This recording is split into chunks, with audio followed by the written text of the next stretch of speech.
I'm pansexual and I identify and connect to an Instagram video, which is a girl is being interviewed and she says, my ex cheated on me, so I slept with his mum.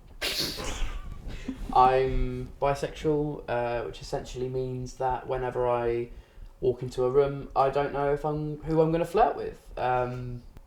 Gender doesn't really make much of a difference in terms of what I care about when I'm attracted to someone. It doesn't really play a huge role in that. So that's how I identify.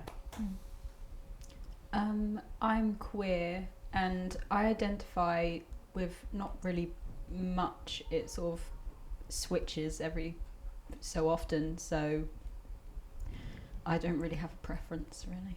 I identify as bisexual, although I don't really like people.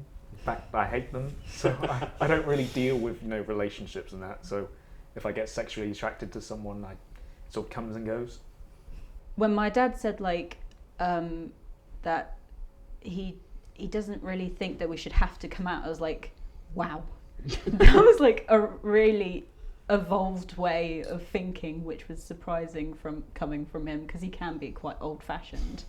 I've never really come out. The closest I've come to coming out is really when a college tutor asked me about my sexuality and I said I was bi, and she was shocked by that. But yeah, I just don't really consider it that big of a deal.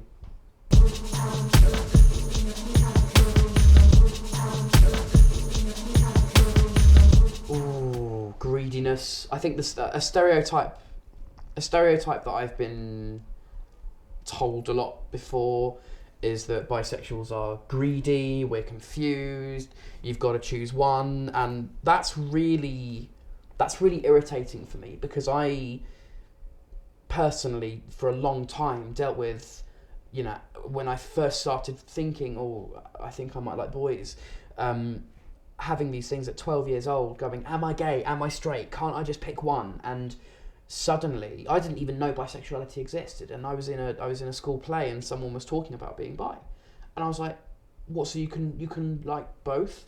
And some people think it's cool. Like, that was a really big thing for me to realise, and so it's difficult when someone says to me, "Oh, just pick one, for God's sake." It's like, well, this is something I identify with and I feel so comfortable with, so I hope this isn't a phase. I completely agree with you. It's very much, oh, you can't make a decision, you're just greedy, or you want everyone. You can't have that. Why?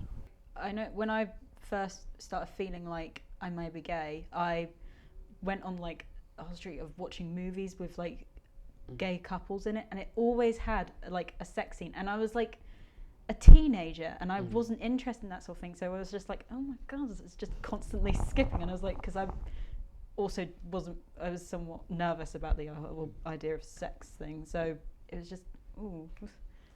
A lot of films just pornographize the whole thing, and it's really, really frustrating. That's not what gay couples do. I don't wake up next to my boyfriend and go, right, let's shag. That's not how it works. It's not like this ridiculous sort of sex fest. That's not what being gay or being a lesbian or being bi or being pan or being queer in any way is about. It's not just about sex. If it's just asexuality that's also not being represented, like, there's tons of other sexualities as well, and they've got no chance really nowadays. Yeah. I haven't had any huge relationships with anyone. I'm a virgin, and I don't hugely like saying it because there's such a stigma behind it, so I just say I've never had sex.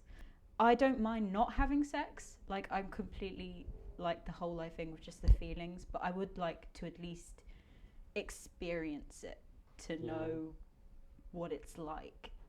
But I think I've learned a lot about sex through fan fiction. And I've noticed that I really like the fan fictions that have more the intimacy and the feelings with the sex, other than just this person's hot, let's go. I don't think there's enough talk of gay sex in sex education, and there's certainly not enough there's not enough done in schools to tackle homophobic bullying. The first time I learned the word gay was not to describe two men or two women in love. it was to describe a weird person, a bad person. That is horrible. And I think it actually sometimes might be a case of a lot of teachers being quite homophobic actually and going, well, I don't agree with it myself, so I'm not going to help. And I think that's actually something that needs to be stopped in schools massively. Yeah.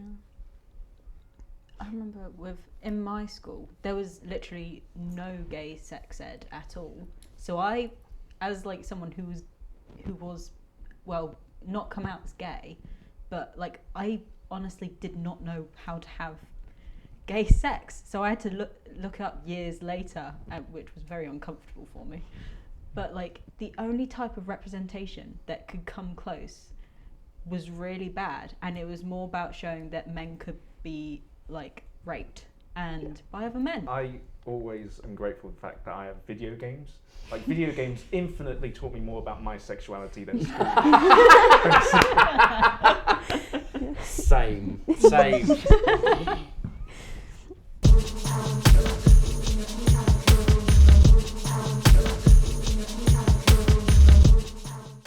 I remember when I was a chef and like we would constantly be making jokes about other chefs, and like that's I never revealed my bisexuality to the chefs there because I knew that would be like targeted like quite a lot. So it's like changing that sort of atmosphere in those places. Yeah. I think a crackdown on any sort of bigotry or homophobia in the workplace is really needed in certain workplaces, you know, in things like, you know, in creative circles there's a larger LGBT community there, but I think in places like offices there is a lot of homophobic, you know, joking that goes around, and joking is joking, and then you get people who are just nasty, and that needs to be cracked down on, I think. There was actually a conversation the other day where it's if you want to wear, like, there are gendered uniforms in some places, and if you want to wear another gender uniform, go for it. Yeah. You know, if you want to wear, like, for instance, I hate wearing skirts. Oh, So when I get uniforms, I usually ask for trousers, or like, and plus it's just better to work in. yeah. I remember I tried wearing skirts for a bit, but like my school had a policy like you had to wear skirts below the knee. Bugger that. And I looked awful. So I just preferred wearing trousers just in general, really. Yeah. Still hated the trousers though.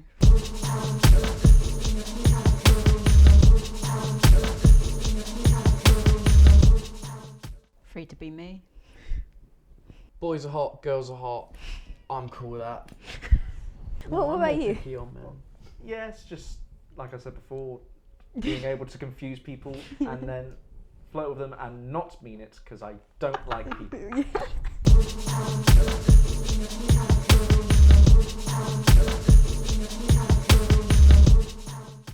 Take your time.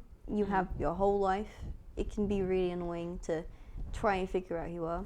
But if you're like a parent or a family member, research, because I didn't know, and I researched, and it helped me with other people, but also with myself. So, yeah. My advice would be, if you're a kid and you're beginning to have crushes on someone of the same gender or both genders or whatever, know that you don't have to make any promises, you don't have to stick to one label. We do not know what sexuality is all about. We don't know what makes it tick, we don't know what makes it go. So as far as I'm concerned, and maybe I am biased because I'm bisexual, bisexually biased, but I don't think you have to choose when you're 13 and stick with it. Just, if you're a kid and you think you might be gay, enjoy the ride, enjoy the journey, and don't work yourself up, and know that you're valid and that what you're going through is perfectly normal. You're not mad, you're not sick, you're just different. I would just say, don't overthink it. I mean, if you like them, you like them. Hurry up and ask them out already. Or if you're asexual or aromantic, don't. You know, go for it.